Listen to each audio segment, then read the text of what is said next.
আমার সম্পত্তি যেভাবে ক্যানাল করা উচিত, আমি এই বিষয়টা একটু আপনাদেরকে বলি।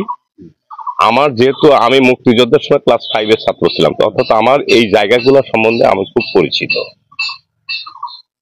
আমি যেটা এই ঘটনাটা আমি হচ্ছে যখন এই গাড়ি আসে আমি কন্ট্রাক্টরের সাথে কথা বলছি, কন্ট্রাক্টর বলছে যে আমরা সরকারি জায়গার বাইরে যাব না। তারা আমাকে আশ্বস্ত করছে। তার আশ্বস্তর উপর ভিত্তি করে আমি মনে করছি যে আমাকে প্রশাসনিকভাবেও একটু জানানো দরকার। তখন আমি এসিল্যান্ড সাহেবকে টেলিফোন করি 2 বার। উনি আমার টেলিফোন রিসিভ করেনি। যে বিষয়টা আমি যেটা বলতে চাচ্ছি আমি পরে আসতেছি। এরপরে আমি মাননীয় হচ্ছে বড়াইগ্রাম উপজেলার নির্বাহী কর্মকর্তাকে আমি অবগত করি। উনি আমাকে পরামর্শ দেয় আপনি এসিল্যান্ড এবং উনি পৌর যেহেতু দায়িত্ব প্রশাসকের দায়িত্ব আছেন, তাকে আপনি হচ্ছে এটা বলেন। আমি যথানিয়মে তাকে করার পর যখন ধরে নাই, তখন আমি তাকে একটা মেসেজ করছি এই বিষয়টা অবগত করে যে দ্রুত এখানে আপনি শহর পরিদর্শন করে আপনি বাস্তবতার নিরিখে আপনি একটা সিদ্ধান্ত দিবেন। আমি এই ক্যানেল বন্ধের পক্ষে না। এই ক্যানেল হোক এবং খাস জমি যারা ইতিপূর্বে দখল করছে সেই দখল মুক্ত হোক, সেক্ষেত্রে আমি সার্বিক সহযোগিতা করব। 60 বছর ধরে এই জমিগুলো এরা আছে এবং সেই জন্য আমরা যে মাপ দিছে মাপ দিয়ে সেটা করুক, আমাদের কোনো আপত্তি নাই। আমরা হচ্ছে দুই পাশেই সমানভাবে যাচ্ছি, কারো ব্যক্তি জমিতে যেন না যায়। আপনি কি বলতেছেন আপনি এই 74 কি একর করে নিয়েছিল সরকার? 74 হচ্ছে এখানে যে ক্যানাল এই পর্যন্ত ক্যানালের 4% জমি একর করা আছে, যেটা এই একর সম্পত্তি অন্যরা দখল করছে, যেটা মাপ দেওয়া দখল করছে। এই একর সম্পত্তিটা উদ্ধার করুক। আপনি চাচ্ছেন সেই 4% একর সম্পত্তি উদ্ধার করুক, আর মাল জমি যাদের আছে তাদের সীমানা বাদ দিয়ে ক্যানেলটা করুক। মানে পৈতৃক সম্পত্তিতে যেন ক্যানেল না আসে, পৈতৃক সম্পত্তিতে ক্যানেল না আসে। এটা আমরা কারো ব্যক্তি জমি নেওয়ার জন্য বা কোনো কিছুর জন্য আমাদের কোনো বক্তব্য নাই। সরকারি জায়গা এটা ক্ষেত্রে এসিল্যান্ড সাহেব সার্বিক তার এসি সার্ভেয়ার পাঠাই দিক এবং সবাই দেখুক, সরজমিনে মাপ দিক, পুনরায় মাপ দিয়ে কার্যক্রম করুক। আমাদের জমি মাপছে তার জন্য আমাকে আমাদের পৌরসভা কথা বলতে আপনার জমি ওই যে ওটা উনি করছে, ওই যে রাস্তা দিয়ে জায়গাটা উনি তো করছে। উনি যখন রাস্তার মধ্যে আইসি করতে গেল তখন আমরা বললাম যে এটা করা যাবে নদীর মধ্যে। তখন উনি বন্ধ করলো না, বন্ধ করে তারপর বন্ধ করলো এসিল্যান্ড অফিস থেকে সার্ভেয়ার দিয়ে মাপে উনার আসার পরে উনি আবার নতুন করে বস্তা তোলা আমাদের বাঁধিয়েছে, আমরা কিছু বলিনি। তারপরে এই জমি যখন মাপে তখন মাপার পর যে প্রথম জমিটা ক্রয় করে উনি মাপে উনি হচ্ছে বাউন্ডারি ওয়াল দিচ্ছে, এরকম ঢালাই দিয়ে তুলছে। তারপরে আবার পরে উনি কি করছে, উনি আবার মাপ দিছে, মাপ দেওয়ার পরে বাঁশ দিছে, উনি মাপ দিয়ে এখন উনি বলতেছে যে আমার জমি আমার ঘর ভাঙে উনি আমাদের জমি এই পাশে সব আমাদের, এগুলো আমাদের। উনার কথা যে আমাদের আমার পাশে মাটি কাটলে জমি ভাঙবে। ক্লিয়ার হতে চাই যে উনি যেটা বলছে যে 74 যে এখানে এটা একবার করে নিতে 4 শতক জমি, এটা কি সঠিক? হ্যাঁ, এইটা 4 শতক না, জমিটা হচ্ছে আমাদের। এই জমি যখন ছিল এই পাশে 2 শতক আমাদের আছে, ওইটা এরা তখন এই জমিটা নিচ্ছে। নেওয়ার পর আমাদের জমির মাঝখান দিয়ে 6 ফিট করে রাস্তা দিয়ে নদীতে পয় নিষ্কাশনের লেখা আছে, মানে পয় নিষ্কাশনের জন্য এই জমিটা একবার করা হলো। 4 শতক জমি, 4 শতক জমি 6 ফিট করে। এখন ওনাদের যে দাবিটা ওনারা বলতেছে যে এই 4 শতক একবার করছে, সেই একবার জমি সম্পত্তি দিয়ে ক্যানেলটা হোক। হ্যাঁ, সেটা তো আমি বলি উনাতে মাপি দিছে, পৌরসভা থেকে মাপিছে, মাপছে। মাপার জমির পরে আমার জমির পরে এখন আমার যে জমিটা কাটতেছে, আমার মাল সম্পত্তি কাটতেছে, আমি একে বললাম যে তুমি আমার জমি কেন কাটতেছো? আমার জমিতে মাপ আপনার জমির উপর কাটি আমরা বাঁধিয়ে দেবো, এটা আমাদের ভেকুটা যেতে হবে। আমি ঠিক আছে তাহলে কাটো, ভেকু যেতে হবে যখন তুমি কাটো। যেহেতু দুই পাশে আপনাদের দুজনের সম্পত্তি, আপনারা তো মনে করতে পারে যে এখানে তাহলে আবার মাপ দেওয়া হবে। উনি আমার মাপের ব্যাপারে কোনো সে নাই, যেহেতু এর আগে মাপছে সরকার মাপুক, উনি 10 বার মাপলে যদি যেটা হবে মাপলে 10 বার মাপলে যেখানে হবে, এখন মাপলে যেটা হবে সরকারি জায়গা সঠিক তথ্য। হ্যাঁ, সেটাই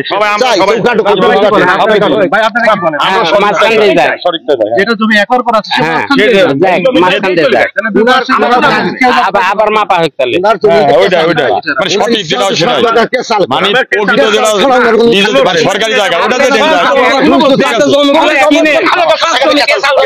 তুমি ওই খেতে কেসাল করছো বাবা এখানে কথা বলো কি বলবে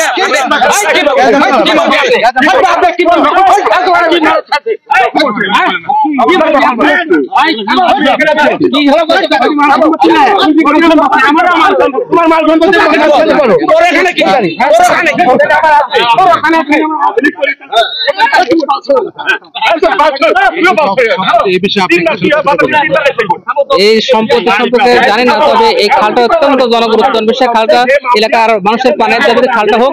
তবে আমার বক্তব্য হচ্ছে যে সরকারি জমিতে হোক, কারো যেন মাল সম্পত্তি এখানে কাটা না হয়, এটাই আমার বক্তব্য। এবং খালটা অত্যন্ত জনগুরুত্বপূর্ণ বিষয়।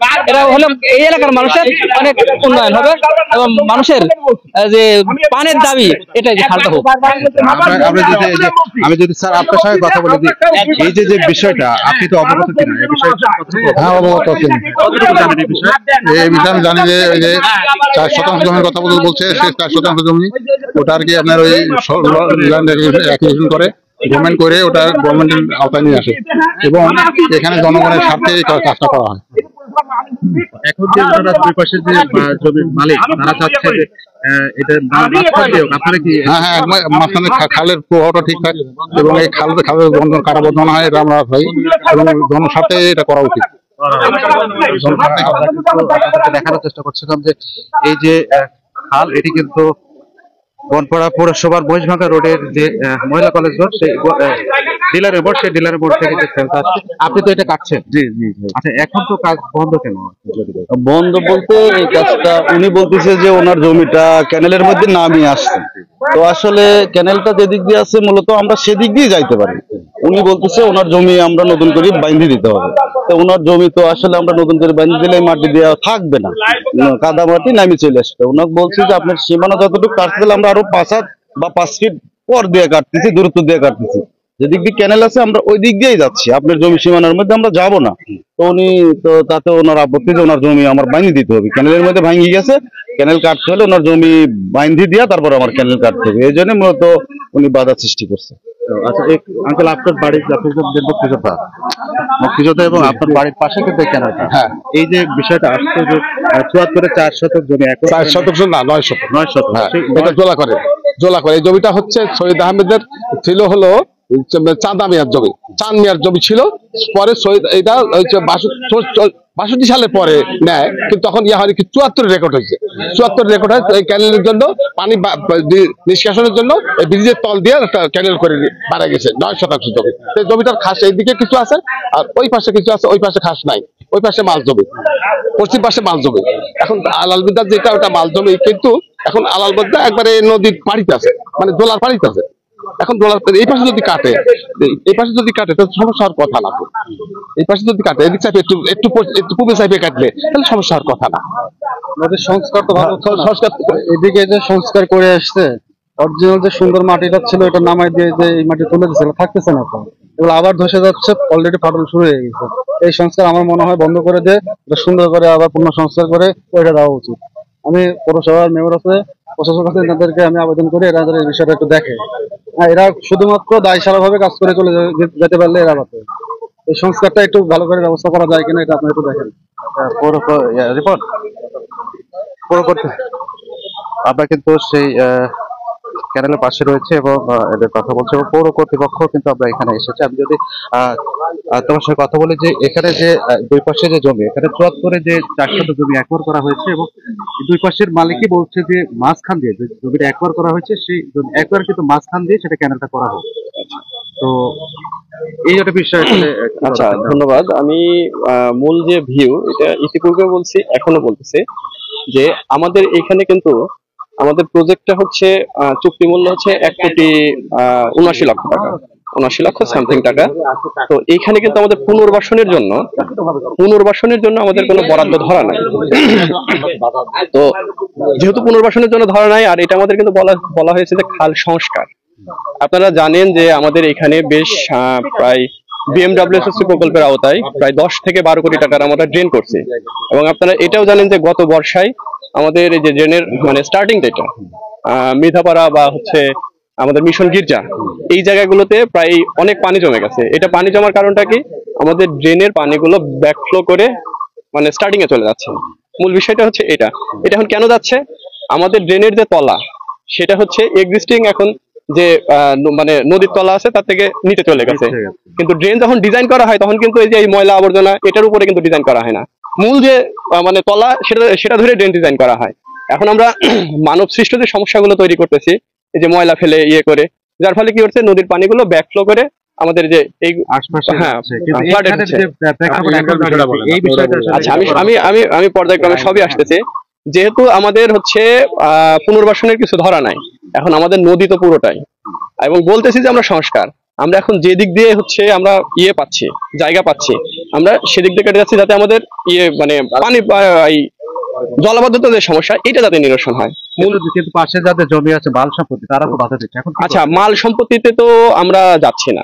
আমার যতটুকু জানা মতে কারো যদি কমপ্লেইন থাকে যে তার মাল সম্পত্তিতে যাচ্ছে, সেক্ষেত্রে আমরা মানে তার পক্ষে সার্ভে থাকতে পারে, যদি সে মনে করে আমার পৌরসভা সার্ভে থাকবে সেটাও থাকতে পারে, থেকে আমরা এটা ক্লিয়ার করি যদি এরকম কেউ মনে করে। এখন এই যে দুইজনে কিন্তু দুই পাশের জমির যে মালিক, তারা দুইজনে কিন্তু চাচ্ছে যে একর কিন্তু যে তারা সার্ভেয়ার নিক, সঙ্গে আমার পৌরসভা সার্ভেয়ার থাকবে, আমাদের কোনো সমস্যা নেই। ঠিক আছে।